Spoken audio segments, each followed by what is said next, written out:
Everybody out there in UK Crime Bookland, I'm here with Louise Mumford to talk about her first book, Sleepless. If you could give us a summary of the plot, please, Louise. So, Sleepless is a book about a thriller about a desperate insomniac called Thea. And she, after a car crash, she decides to take part in a sleep technology trial that promises to fix her sleep. But when she arrives on the deserted island to start the trial, she realizes that the sleep technology company don't wish to merely help her sleep, they want to control it. Yeah, a very quick summary. But what was so important with that about your story is that I believe you started with a pitch somewhere. I did, yes. So it's a little bit like a kind of unicorn story almost. It's kind of like, the thing that you dream happens. So I went to a literary festival, as many of us do who love books, and I'd finished Sleepless at that point, and I had queried it with agents and with publishers who accepted unagented queries, and I'd got lots of rejections, lots and lots of them. And so I was at the Prima Donna Festival, it's called. It's in Suffolk, which is lovely. And one of the prima donnas, the women who founded the festival, is the executive publisher of HQ. And she was doing a kind of one-to-one little talks with people. So I turned up with my first 3 chapters and my synopsis and my elevator pitch. I was always prepared. I was always ready to whip those out at any moment where I thought anyone would be slightly interested in my book. And she was interested, which is amazing. And not only that, but she read the whole thing and then gave me what I now know is a structural edit. She gave me quite a detailed, like 3 or 4 sides of notes as to how to improve the book. And that kind of advice was just invaluable, really. And so I went away and tried to improve it as much as I could. And then I was offered a contract, which is just the dream, really. Yeah. As somebody who's working on the book at the moment, what would you say is important about a structural edit, and what did you learn from when you were doing that one?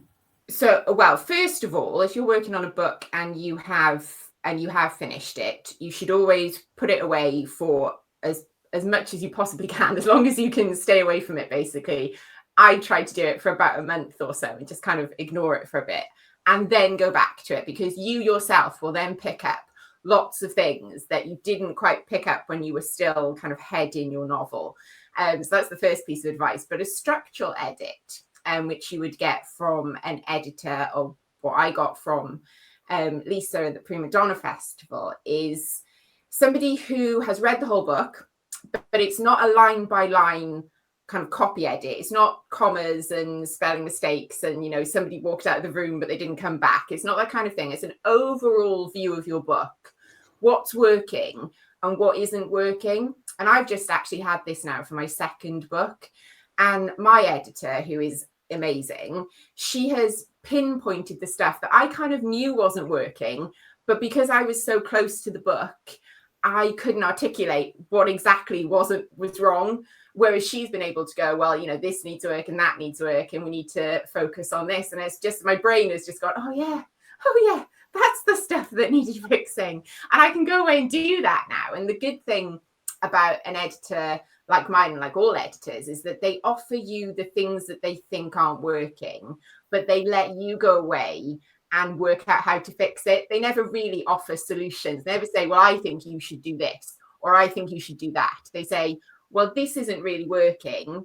Can you think of some way to kind of make it better, to fix it a bit? And you come up with the solutions there. So you feel like you're very much still in control of your own work. When you were working on the first book, who did you discuss it with, or did you keep it to yourself? My husband always reads my books. he's not a massive kind of fiction reader. I think he reads about like one fiction book a year. He reads a lot of non-fiction, but he doesn't really read fiction. So he's always quite brutally honest. You always say that your friends and your family, you shouldn't really get them to read your work because they're going to be too nice. They're just going to be, oh, you wrote a book, amazing, everything's amazing, you wrote it, it's fantastic. My husband's not quite like that. He's quite critical, which is good because that's what I want. But he's also quite focused on plumbing as well because his background is a plumber. So I often get quite a detailed kind of feedback as to that heating system wouldn't work, or where do they get their water from? Wouldn't you have a septic tank at that point? It's kind of those kind of things. So I know a lot of English teachers as well. So there's a couple of my close friends are English teachers, and I did give the book to them to read. And I think if you're a teacher, you can kind of step back a little bit from it being your friend, and you can be a little bit more critical because you're quite used to marking students' work. So I would definitely advise people who are working on a book to get it read by somebody else, whether that's somebody that they pay. There are lots of brilliant editors, freelance editors who work and will work with you, or whether it's somebody that you trust as kind of like a beta reader, because you do need a different pair of eyes on your book, definitely. Were you always a big fan of science fiction, or is that just what happened? Yeah, I think I have always been a big fan of science fiction. Probably not if I always admitted it to myself. I remember on Saturday, I think it was Saturday mornings on Channel 4, a show called Babylon 5 used to be on. Yeah. I think they're bringing that back. I think it's being rebooted, which I'm incredibly excited about. And so I do love all of that. I love the real world in my books, but I always like there to be something that's just a little bit different. So Sleepless is very much our world. It's not a futuristic kind of sci-fi place at all, but it's just got this one little bit of technology that we don't have yet. And it's always interesting to see then how we as humans and society will use that piece of technology or abuse that piece of technology. But yes, I think the best science fiction allows us to imagine new worlds, but it also allows us to look at our own world with a fresh pair of eyes as well. As an English teacher, did that allow you to cross-pollinate your writing on different genres, and that's why you ended up writing what you wrote? I'm very grateful actually to my publisher, who do publish very straight kind of crime novels, that they actually have taken this on and have kind of embraced it as they have, because it is, like you say, it does cross a little bit. It's got a kind of dystopian or slightly sci-fi edge or speculative edge to it. And I think I have always liked reading those kind of books. And I've always been excited when students, because I was an English teacher, as you said, when students in my class you do creative writing with them. And I was always kind of excited by the ones who took it in slightly different ways, who didn't just kind of always stick to the rules. Unfortunately, for exam purposes, all students have to stick to the rules in their creative writing at GCSE level, which I always found a bit sad, actually, because I think the best kind of creative stories are when you allow young people to actually step out of those boxes and those categories a little bit. But that's not for me to tell the exam boards how to run their exams. But yes, I've always loved kind of books that take a little bit from different genres. I think it's always interesting and fresh. What would you say are the key rules to page turner? Because I've just watched an episode of you and Penny on YouTube. The key rules for a page turner. Oh, for a page turner, yes. The key rules for a page turner. I think, now I'm not much of a planner. I don't really plan my books beforehand. I do have an overall idea of how it ends, roughly, but I have no idea how it then gets there. But I would advise, and I think I do that because I've read so much. and I kind of just subconsciously understand how the story works now. But I think for a page turner, you have to know those kind of key beats of a story. So you've got lots of different books that'll tell you how to structure novels, and you can, you know, read those in your own time. You've got Save the Cat and all that kind of stuff, but you've generally got those 3 acts. So you've got Act 1, where you get to the climax, the bit where your characters are stepping into a new world of some sort. Then you've got Act 2, where you've got kind of the peaks and the troughs of the action, and then you've got the climax, and you've got Act 3. I think if you follow those beats, you've got the audience is with you, because you're taking them on that roller coaster ride. So you go up and up and up the roller coaster, and then you whoosh back down towards the end.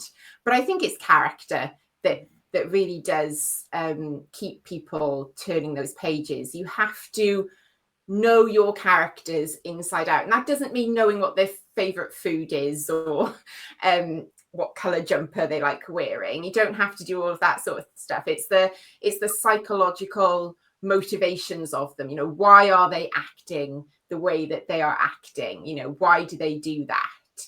And to make it, even if it's a slightly unrealistic situation, if it's a, you know, a slightly speculative or dystopian situation, what your characters do have to very much resonate with people.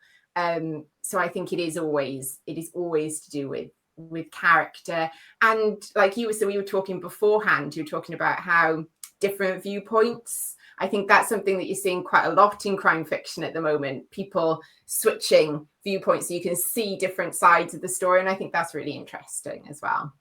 I think that's a crucial element. But one thing I was really interested in is how you knew that your character's story so well, because it was Insomnia is something in your own life too, I think. It has. As a child, I never really slept very much. My mother must have been exhausted, bless her. I just didn't understand why people slept, because there were more interesting things to do than go to bed. You know, you could have been doing other things at that time. Why was everyone going to sleep? Didn't understand it. And I think then, because I kind of trained myself out of sleep, I've kind of then always struggled. But obviously, as you get older, you don't bounce back from just a couple of hours a night. You know, as a kid, you have a couple of hours of sleep a night, and you know, the next day you're still running around. But as an adult, that is much more difficult. And I found it difficult being a teacher and struggling with sleep, because teaching days, I know the sometimes the stereotypical view of a teacher day is that it finishes at 4 o'clock. It doesn't really finish at 4 o'clock, and it starts very, very early. I was often in school by about 7:45 just to get the work done before the school day started at around 9. And I did really struggle then, because that lack of sleep, you're coasting on adrenaline, and your body doesn't do very well if you just coast on adrenaline the whole time. You've got to give your body a bit of a chance to relax and to kind of catch up. So I'm quite lucky now that I can work to the routines that kind of suit my body clock, because I am naturally a night owl. I certainly think and interact, and I'm brighter at about this time of night than you would find me at 8 o'clock in the morning. So as a consequence, is that when you do your writing, would you say, in the evenings? Yeah, I don't really start writing until about 11, because I haven't had enough coffee by that time to start writing. I do most of my writing kind of midday or afternoon onwards. I try to keep the evenings relatively free, because you also want to spend time, don't you, with your family as well. But I think society's lack of understanding of different people's body clock rhythms, I think that's a real problem for some people, because the world is geared towards early birds. You know, they're seen if you wake up early in the morning, you're seen as kind of better almost than people who wake up later. And it's like, well, my husband wakes up early in the morning, but he's often in bed by 9:30. I'm still working sometimes then. So we're still doing the same amount of work, we're just doing it at different times of the day. When it came to doing the research behind the science of it, what did you find that you didn't know? Oh, loads. I read a brilliant book by Dr. Matthew Walker, which is called Why We Sleep. And it brought, I mean, it's possibly a little bit out of date now, but it was, you know, very cutting edge at the time that I read it, which is probably about 4 years ago.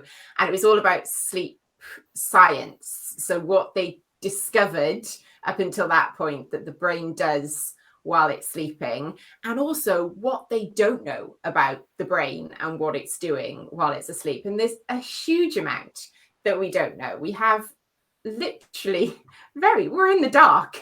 We are literally in the dark when it comes to what our brain is doing. And there are links between, isn't it, poor sleep and kind of dementia. There are links between poor sleep and I think cancers and things like that. So scientists are still working out what the brain is doing at that point and why it is so important.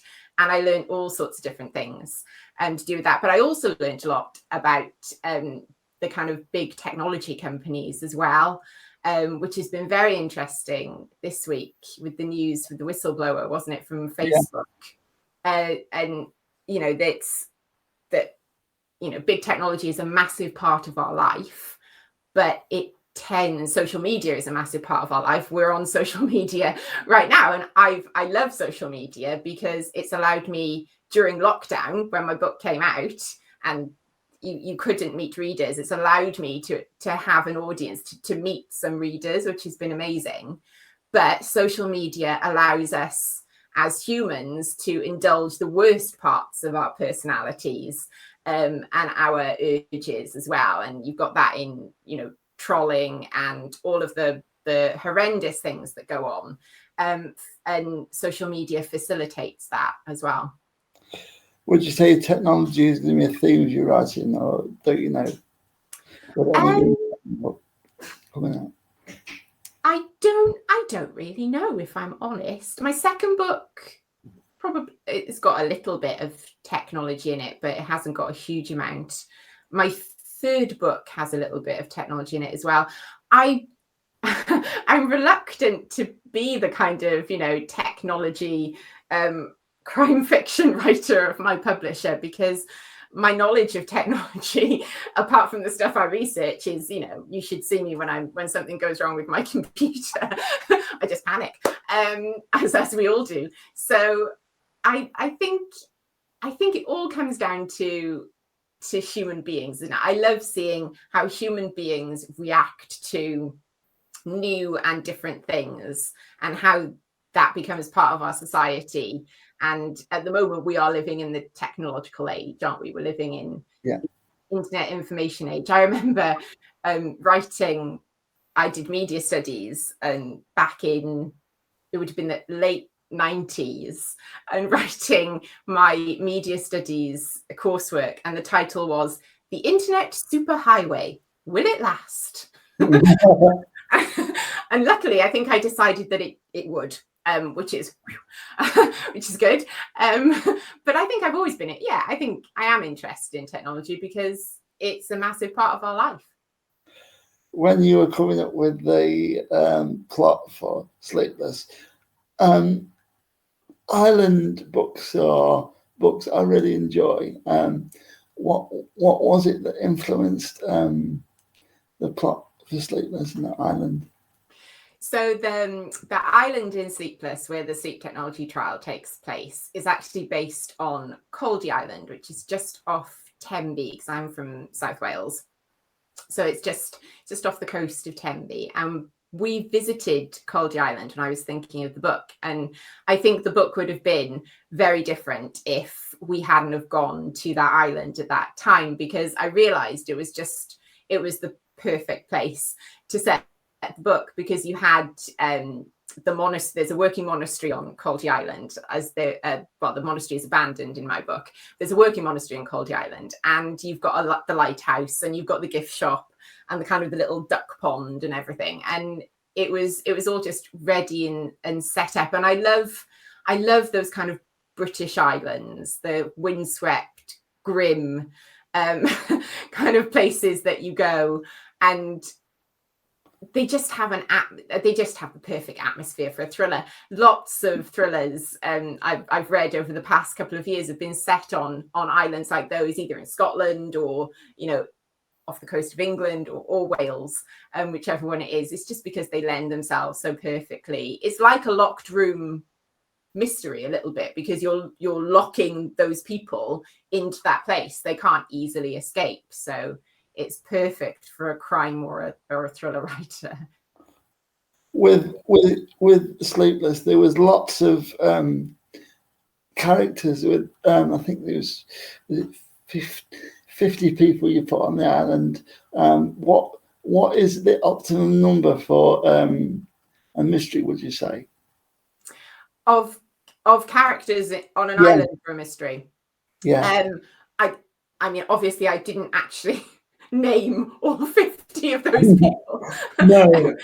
From the characters who you would actually have kind of known, there's probably about 5, isn't there? 5 or 6 in total. So, I mean, it depends on how big the island is. My island was fairly small. You could walk around it in a couple of hours. So you could probably only do about 5, 6 or 7 main characters there. Otherwise, you'd all be elbowing each other off a cliff. Somebody to act. They'd all just be stuck there. So yeah, I think you do have to keep it fairly small. But I quite like that when you've only got a couple of characters, because you can really focus on them and all of their different kind of sides and what they're hiding. But because you've told the audience that there's 50, you can use anybody, can't you? You can. Anybody could be important. You don't know. Yeah, exactly. That's what I'm doing with my university background for my book. So, yeah, it's quite a useful tool. What would you say that you've read from other people? Because we were talking about people that you might read before we came on. So I was talking to you about the book that I've just read, which is Charlotte Duckworth's new one, which is coming out next year. So I've got a proof of that. It's called The Sanctuary, and that's amazing. It's going to be brilliant. I've read a lot of thrillers because, you know, I like thrillers. They're the kind of things that I do read, but I just like any type of book, really. So when I was a kid, I used to love Anne of Green Gables.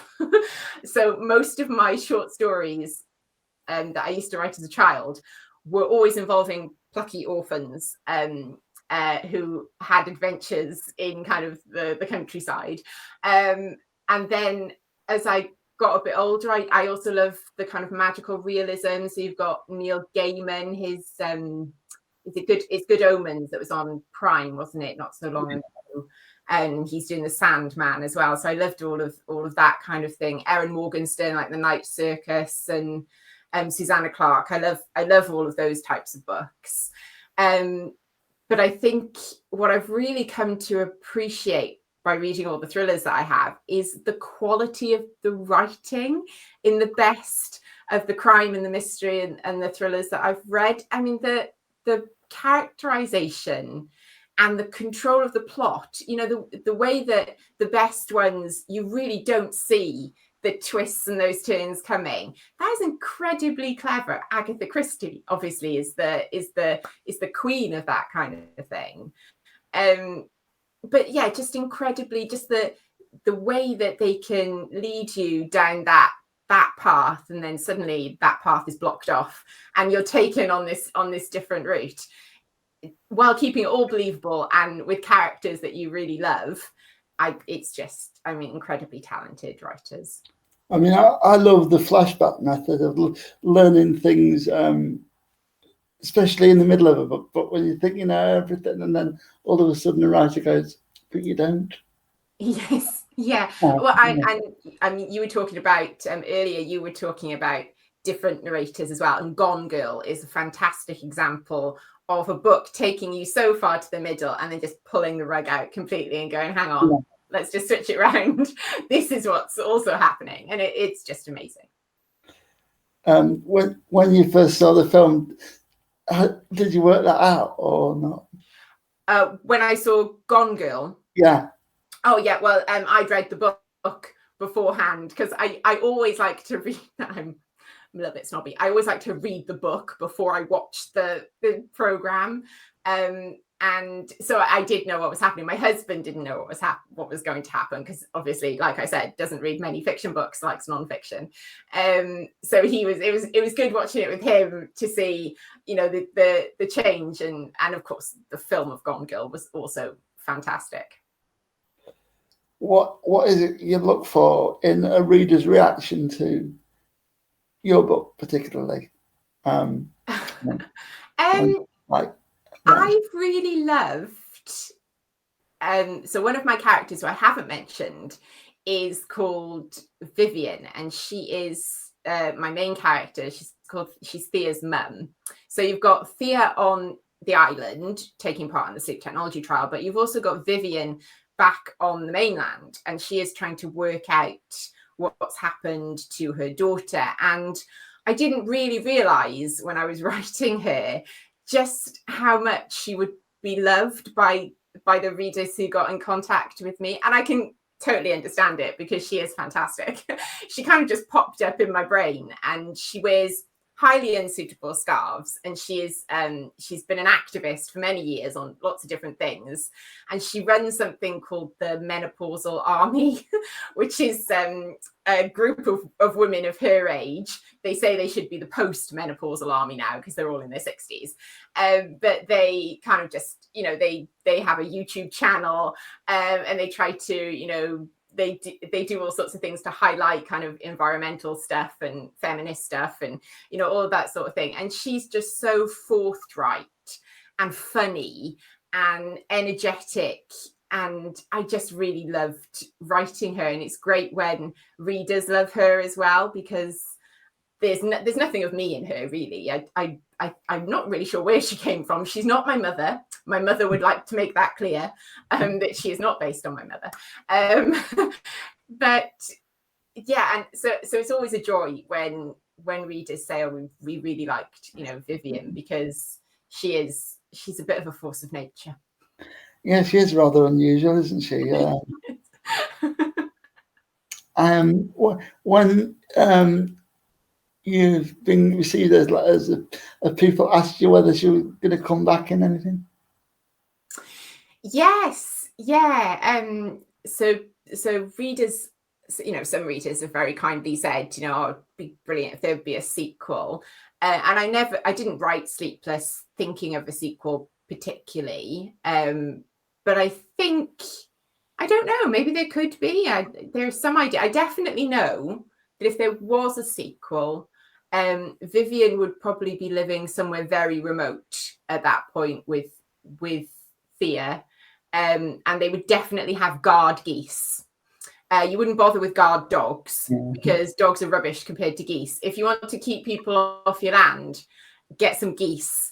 They're incredibly aggressive and scary. I know, because I used to live by Caerphilly Castle, and we've got this kind of rogue mob of geese that live in the moat around Caerphilly Castle, and they're like a teenage gang of yobs. They will rush people if they think they've got some, like something from Greg's in their hand. They will literally kind of mob them. They're real bullies. So you would definitely have guard geese. I love the idea of a castle. Given the fact that you live near one, have you ever written a short story or anything based around castles? No, I don't think I have, actually. And I've grown up very close to Caerphilly Castle, and no, I've never written anything that involved a castle that I can remember. Anyway, no, but maybe I should. That is a very good suggestion. Yeah, because you always say that you're influenced by your early experiences, I suppose. Yeah. Yeah, you are. Yeah.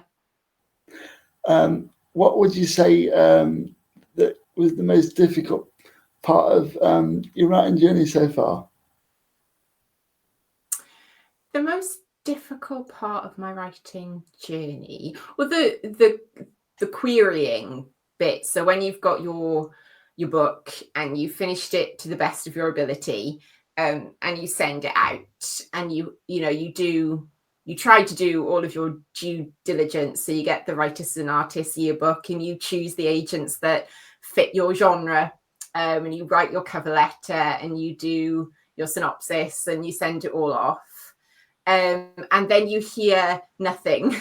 you don't get a reply, for probably 70% of the time. And I can understand why, because I remember listening to an agent, and she said that she gets just a ridiculous amount of submissions each week, and she just can't reply. Even just a standard reply would take up so much of her time. She just can't do it. And also her job is representing the writers that she has on her list as well, not sending detailed responses to other writers. But it is quite disheartening as a writer on the other end, when you send out your work and you just get this sucking void come back to you. You just don't get anything. So that was quite hard to keep going. But I'm quite tenacious. I'm quite determined when I have a kind of goal set in my head. I've discovered that I'm fairly tenacious, and I will just keep going, and try different things and just keep on. And it was being tenacious and going to literary festivals and stuff with my chapters in my handbag that eventually got me a publishing contract. So you just got to keep going, because if you give up, then you're definitely not going to make it, are you? But if you keep going, you've got a chance that you might. Yeah, I must admit, I'm going through that stage at the moment where sending another book off to agents, and I've only sent it off to 2 because I just get it's the confidence stage of knowing who to send it to. There's that many of them, isn't there? And to be aware that if they reject it, that's not necessarily anything to do with your writing or your story. They might have a book that's quite similar on their list, or they may not now be looking for your genre, even though it's up on their website. They may have changed their mind. There's so many different things, that is going on. That means that they can't accept your work. So it's not necessarily any reflection on you as a writer or your story. How did you first decide that you'd go into writing? Because being a teacher and then deciding to change to go to writing, it must have been quite a challenge to decide to do that. Yeah. So I was a teacher for 15 years, 15, not 50. Though it felt like that sometimes. And I love teaching. I taught 12 to 16-year-olds. So it's the hormonal years, as I called them. But they were often just really good fun. And it was, the classroom situation, it was always fun. And I got to teach some incredible literature as well, which is what I kind of went into the job to do. And I got to help lots of young people. What I didn't like towards the end was the kind of paperwork side of it. The way that modern education system now is very much about putting a child into a box, and keeping the child in that box, and kind of making them jump through hoops. And it's all very regimented, and there's very little kind of space for creativity in the modern education system. And I knew that I always wanted to write, and I had written as a teacher. I'd actually written a couple of books, which will never see the light of day. But every book that you write, hopefully, you learn a little bit from it. So they're not wasted. It's just they're not quite what I would publish now. And I knew that if I actually wanted to write a book and actually write it properly, then I needed to give it a proper go. So, I was lucky that I had, as well as my teaching, my husband and I had our own business as well. So that supported us and allowed me to give up teaching. And I gave myself a year to do something with the writing. And in that year, I wrote the book, queried it, got rejected loads, and also got then accepted. Just within that year, I managed to sign a contract and scraped in. So my incredibly tight deadline that I set for myself managed to pay off. But I think you've just, if you want to do something, you've just got to do it. Life is short. Time is ticking away. You know, what is holding you back? Whatever it is that's holding you back, if you want to do something, then just get on and do it, you know, and do it to the best of your ability.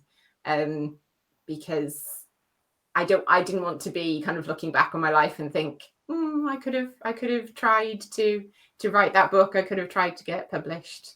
I'd rather have failed than look back and think, oh, well, I didn't even try.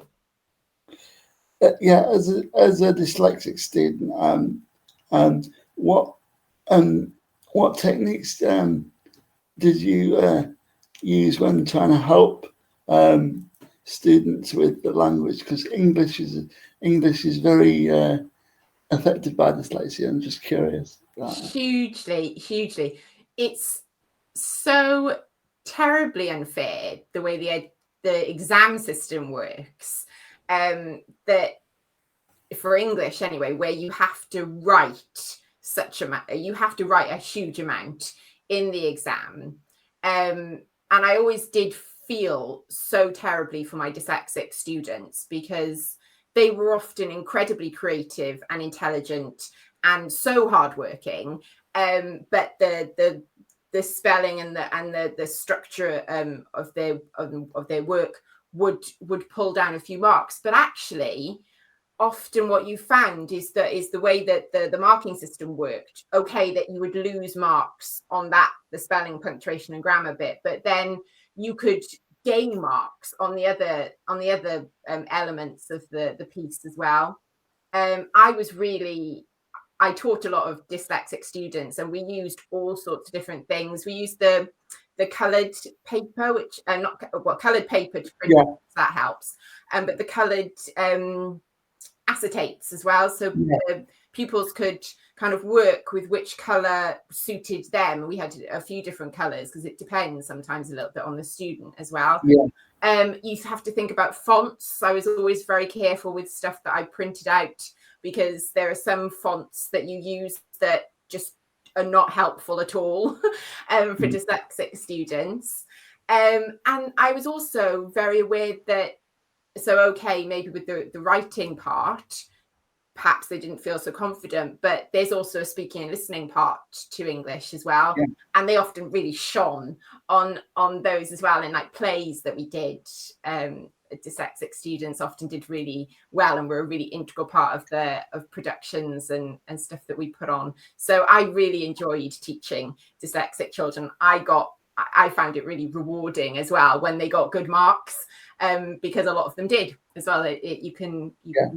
You can do really well despite dyslexia. Absolutely. I mean, I don't know where I'd be if it wasn't for audiobooks, because I can't actually read anything. So it's quite amazing what the world of audiobooks can do for people. When you were teaching, did you ever play audiobooks at all? As part of it? Yes, I did actually. I remember teaching a group of students, and they had this one free lesson because they dropped other things. They had this one lesson where they didn't really have anything timetabled, so I took them on.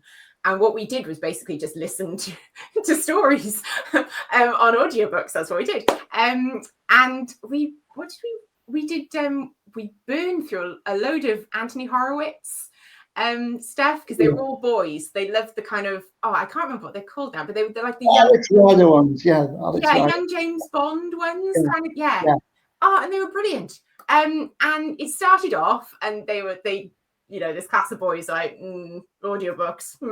No, I don't think so, miss. Don't think we're going to get into this.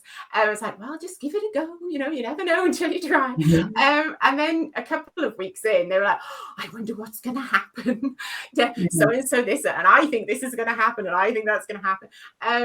And so they really loved it. So yes, I have used audiobooks, but I was also, when we did Shakespeare, I was also quite conscious that Shakespeare should be performed. It's not really meant to be read in a classroom. That's boring for everybody, including me. So I used to give out the parts to the students, and I always used to get them up to the front of the class so they would perform them. And I used to give them the plastic swords and crowns and wigs and stuff, and they could do the dueling bits with their swords and everything. And I think that really helped for them to visualize that this is a play and it's meant to be acted out with people. So I always thought that was really important. What was your favourite play to perform with the students, or give them to perform?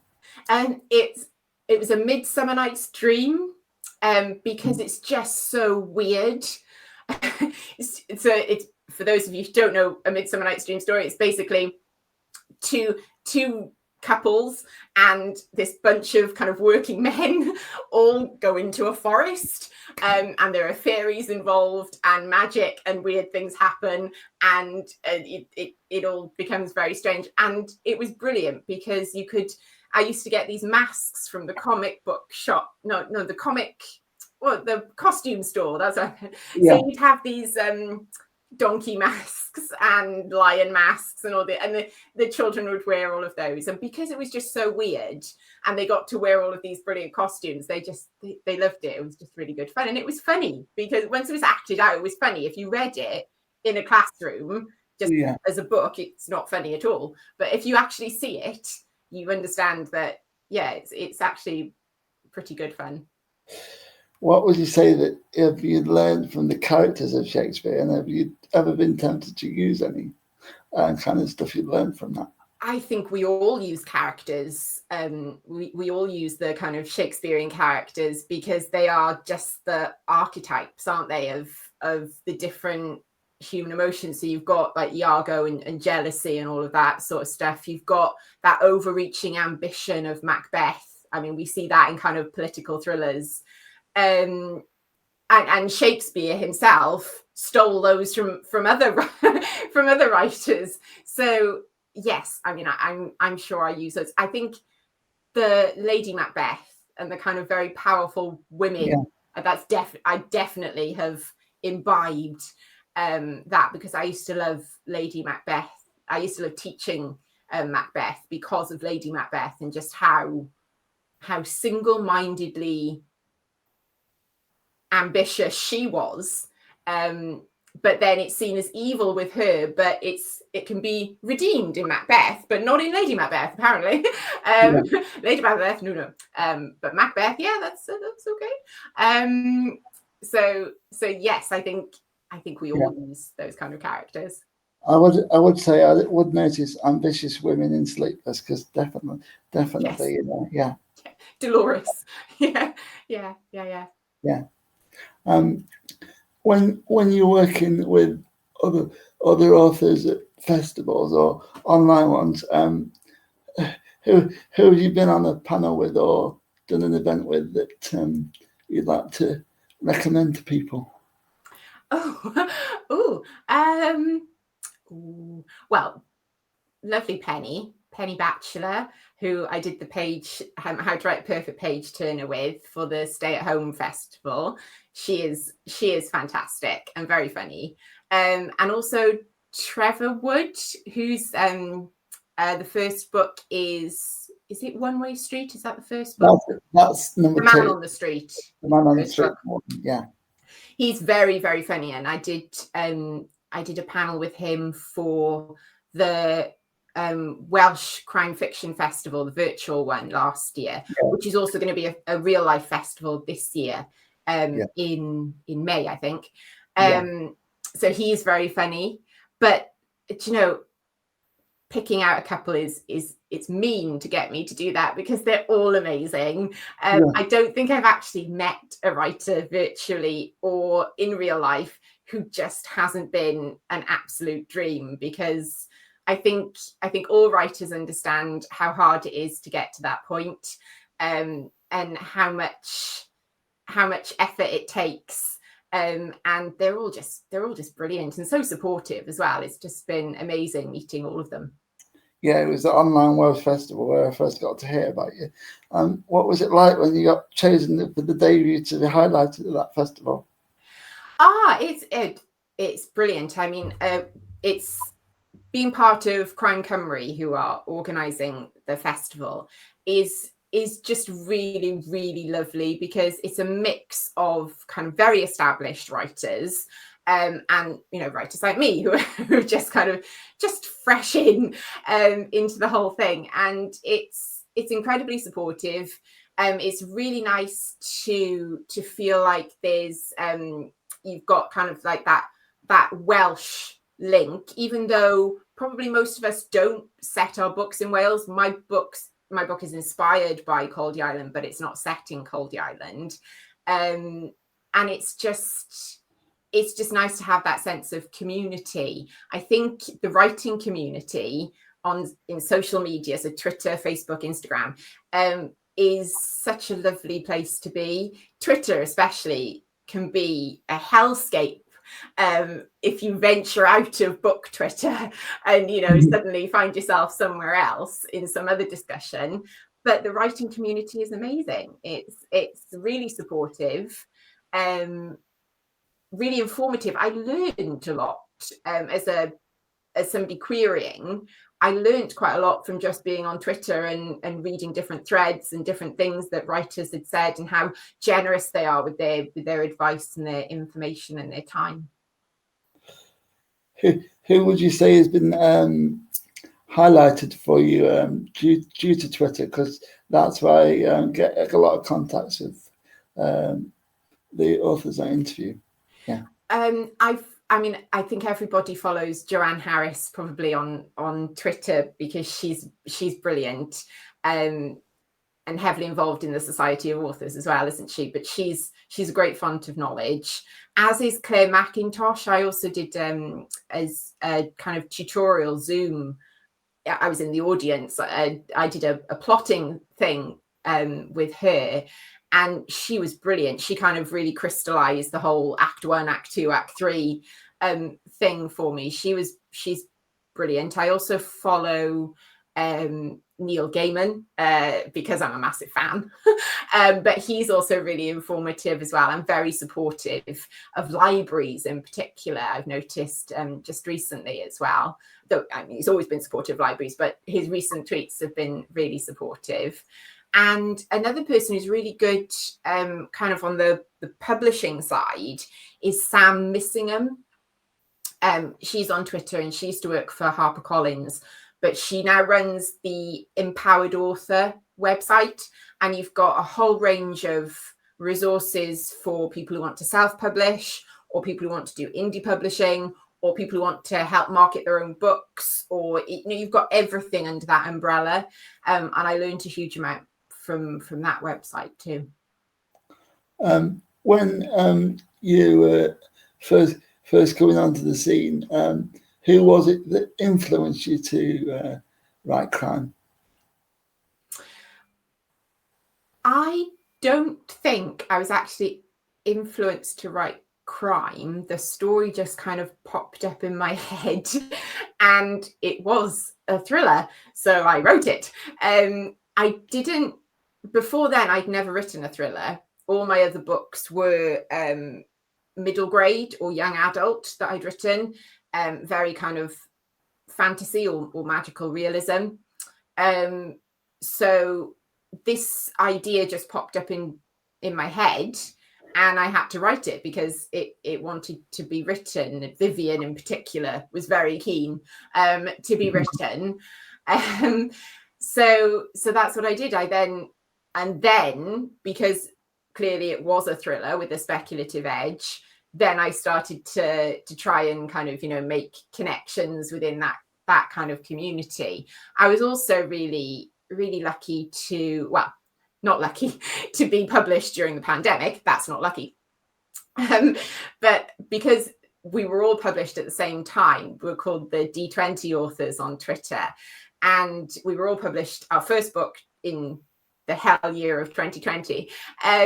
And that's been an incredibly supportive little community with a lot of crime writers in it, but also lots of different genres as well for different age groups. And it's been an absolute joy to be part of their group, because we all understand how hard it's been kind of emotionally, and also in terms of just trying to get our book out there to publish during a pandemic as a first-time author. The D20 group has got lots of different genres in. What would you say you might have learned from reading other genres that I do, like I say, I do love reading all sorts of different genres. So I'm a massive fan of kind of Marion Keyes and the kind of romantic comedy side. Well, not romantic. It's called women's fiction, and I hate that, because there shouldn't be women's fiction. There should just be fiction.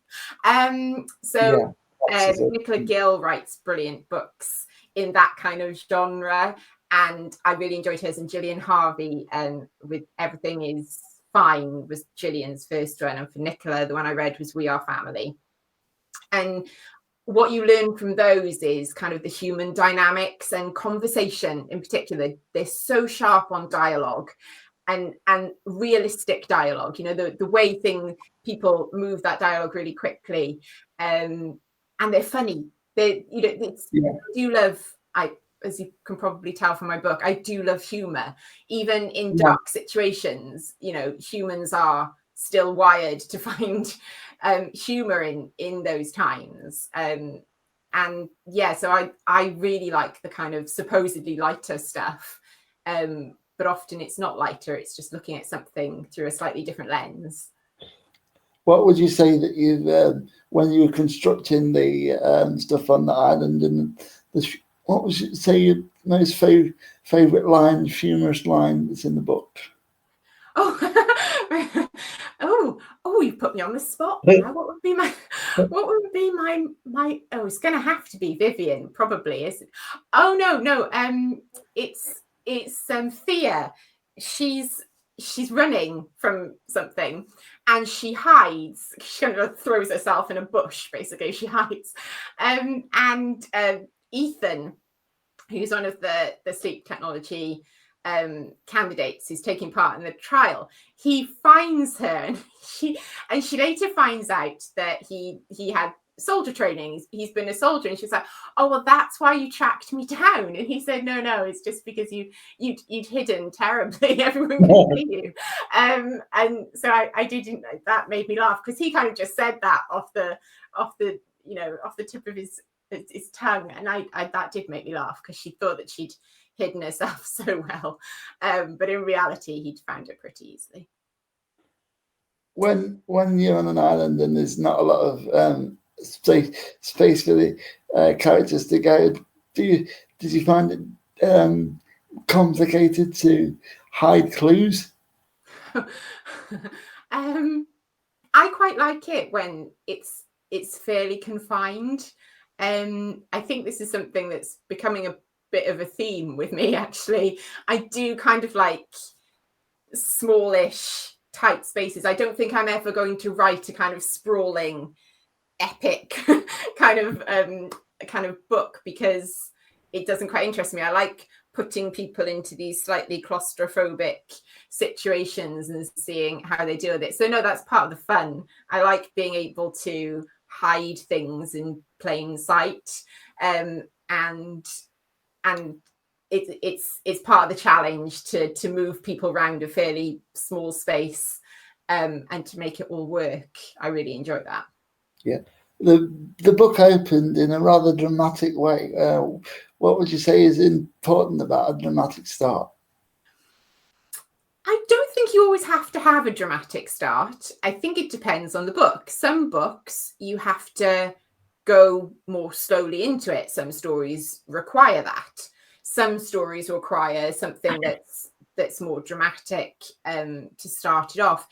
In fact, that first chapter didn't happen and didn't get written until fairly late on in the process. The book started differently for quite a long time, but it was my editor who said that, you know, you mentioned this car accident, but actually it would probably be better for everybody if we saw that, if we experienced that with Thea, because then you understand she crashes her car because she hasn't had enough sleep, and you know, she doesn't actually kill anybody, but it's her kind of wake up call, all puns intended. You kind of need to read that as a reader. You need to be in that situation so you understand why she takes such a leap of faith, because she's reached the end of her tether. She doesn't really know how to move on from that point, and she understands that she could actually do real harm if she carries on as she is. So she takes that leap of faith to trust in technology. Well, thank you so much for such an interesting hour, and looking forward to reading your second book. Yeah, thank you very much. Thank you for having me. It's been an absolute pleasure. I've loved it. Yeah.